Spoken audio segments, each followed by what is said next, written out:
各位聽眾你好，歡迎收聽陽光大道。我哋呢個 podcast 係喺美洲時間逢星期一朝早推出。我哋嘅節目有3個環節，分別係健康生活、社會透視同空中花園。而家我哋有健康生活。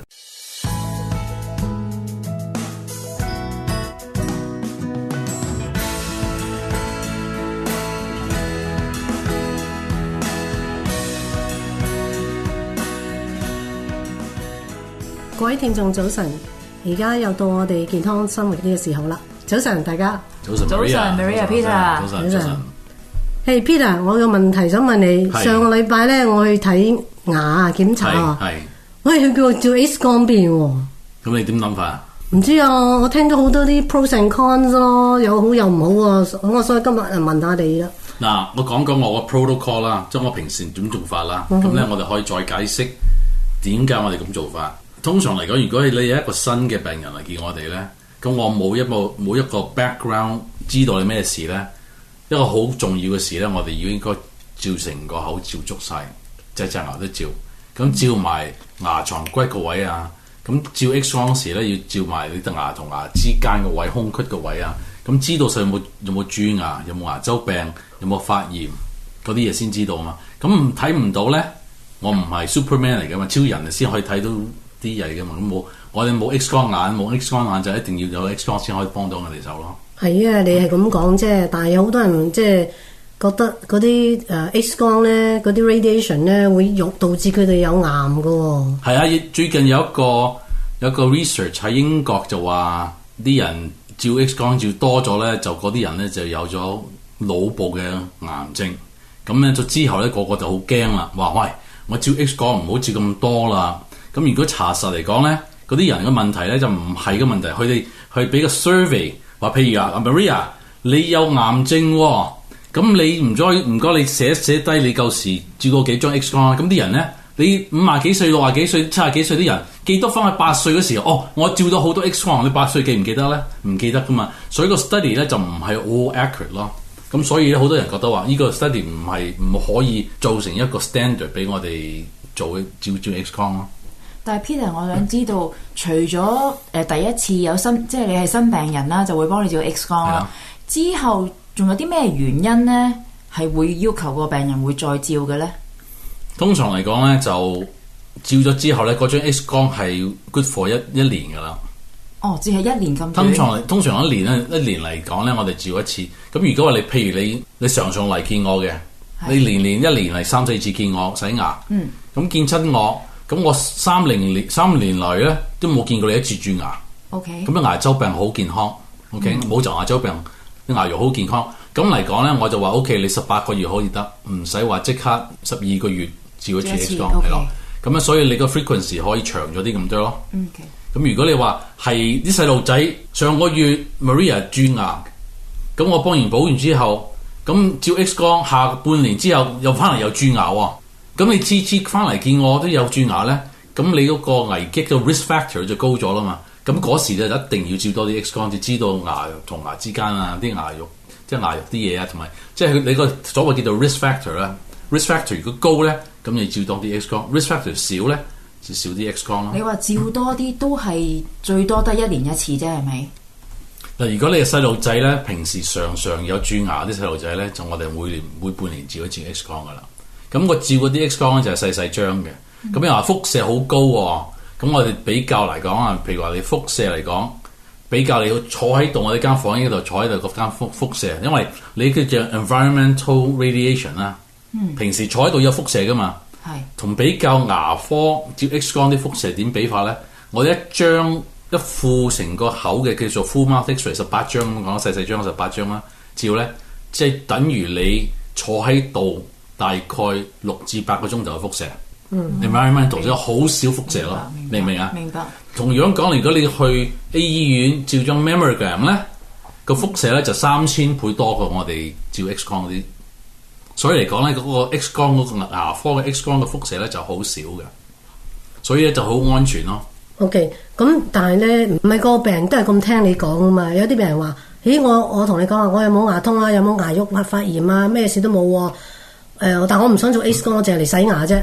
咁你會唔會 take care 佢哋咧？通常嚟講，如果係我見開個病人咧，我就同佢講：OK，今次我就面一次啦。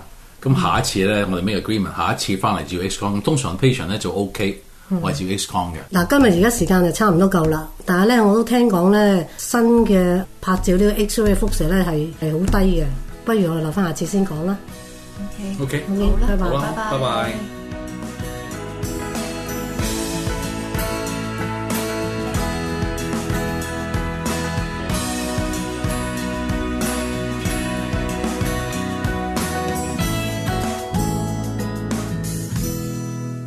嚟到社會透視嘅時間，我係 Cecil。咁以前我哋喺節目都講過咧，美國真係有好多警察單位嘅，除咗州警 State Trooper、縣警 Sheriff、市警，仲有特定地方嘅警察，例如公共交通警察 Transit Police、公校學區警察 District Police 啦，大學有警察啦 Campus Police 啦，公園警察可能叫做 Park Ranger、公路巡警 Highway Patrol 等等啦。通常呢啲都係州級或以下噶啦。咁啊，聯邦政府嘅有 FBI 啊、Secret Service 啊、DEA 啊、ATF 啊，華府國會山有 Capitol Police 啊，咁幾乎每一個部門都有個 Inspector General 添啦，仲有各式嘅 Security 啊、調查局啊，特別咧 USPS 美國郵局都有 Postal Inspector 咁嘅。咁啊，介乎於運輸部同國防部之間又有嗰個海岸防衛隊 Coast Guard 啦。咁啊，國土安全部嗰邊咧，雖然 TSA 嘅安檢員 TSO 就唔係警察，咁但係隸屬 TSA 嘅 Federal Air Marshal 咧就係啦。咁啊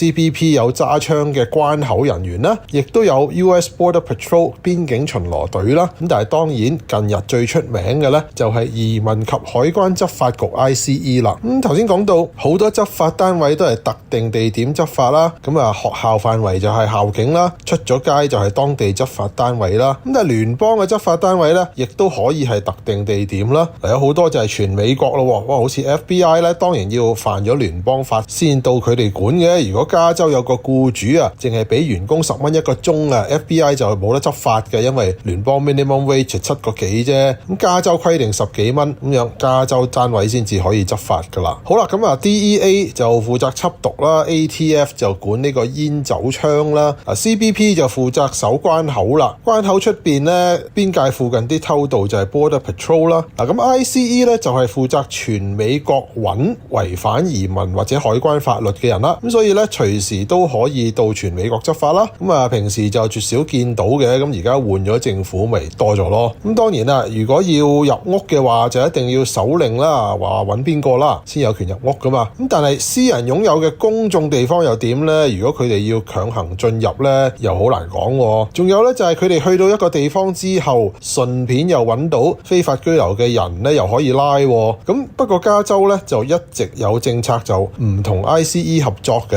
咁除非就係放咗監嗰啲罪犯就會通報嘅。咁啊，但係除咗政治因素之外呢，其實呢個政策最主要原因呢，都係因為社會治安嘅緣故啊。咁加州非法人口咁多嘅話，如果非法移民啊受到暴力又好、非暴力又好嘅犯罪傷害，就唔敢報警嘅話，咁都幾得人驚。如果犯罪嘅人啊，因為受害者係非法移民呢，你就唔會入罪噶啦。咁社會就真係好危險咯。咁但係最近呢 ICE 喺加州出動嘅時候呢，就俾好多合法身份嘅民眾就去反對同阻撓啦。咁啊，加州警方呢，就採取一個盡量中立嘅策略啦。咁佢哋就唔會幫 ICE 做嘢啊。咁但係如果有人威脅 ICE 嘅安全呢，佢又唔可以唔出動。咁然後啦，又要留意呢示威當中或者之後呢，有啲乜嘢非法行為。咁要及時呢宣布合法集會就變非法，咁先至可以驅散人群啊。咁所以可以話呢，兩邊都有人唔滿意嘅。咁啊，不過呢，美國呢一種多重執法單位分工合作或者不合作呢，就未必係美國以外嘅評論人呢所能夠全面理解㗎啦。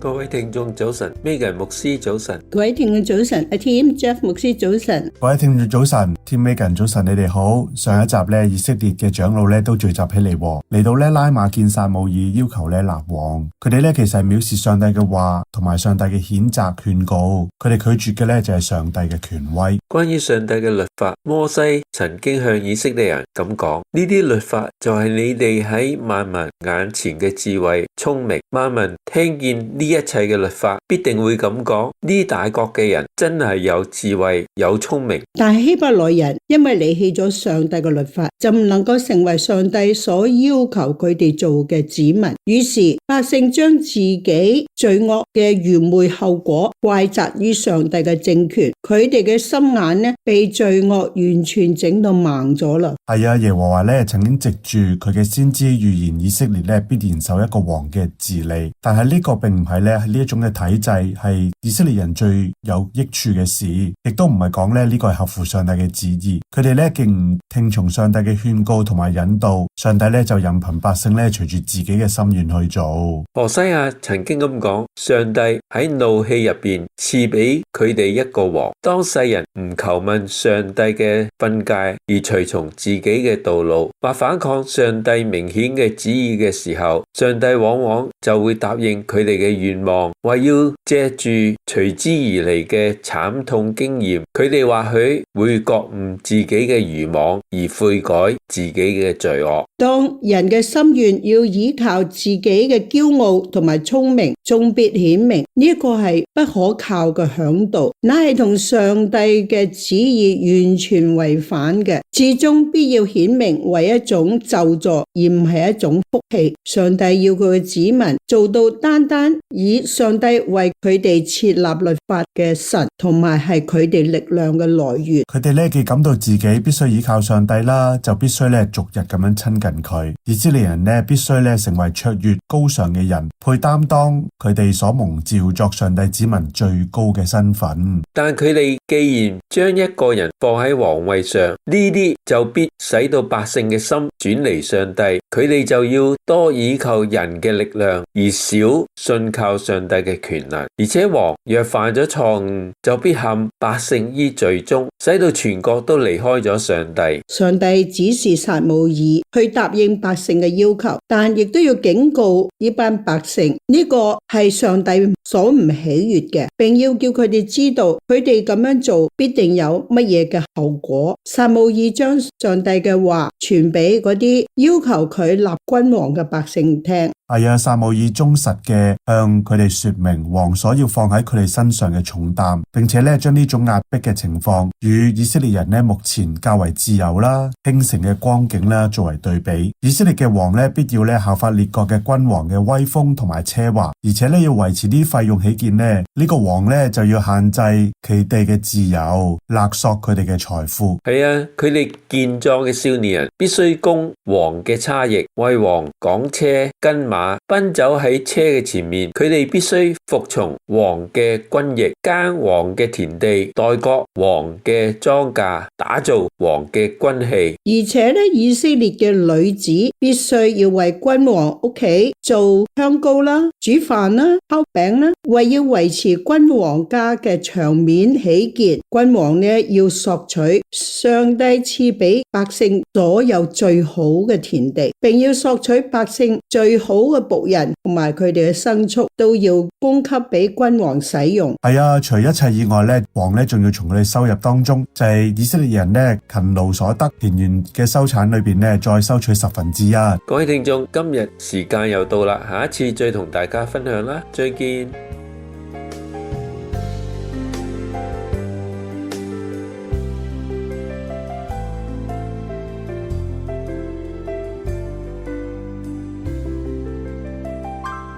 陽光大道嘅 podcast 係由美國加州 Temple City 嘅基督復臨安息日會羅省粵語教會製作，可以分別喺 AWR 嘅各個管道收聽同 subscribe 訂閱，包括蘋果機嘅 podcast app、iTunes， 仲有 Google、Spotify、Amazon 等等。我哋仲會將節目上載到我哋嘅 YouTube Channel Sunshine Boulevard 陽光大道粵語 podcast， 大家可以撳 subscribe 訂閱。我哋仲設有 Facebook 專頁，你你撳咗 like 即係讚，就可以每個禮拜睇到我哋最新一集節目嘅消息。呢個專頁嘅網址係 facebook.com/Sunshine Cantonese。好，我哋下次再見。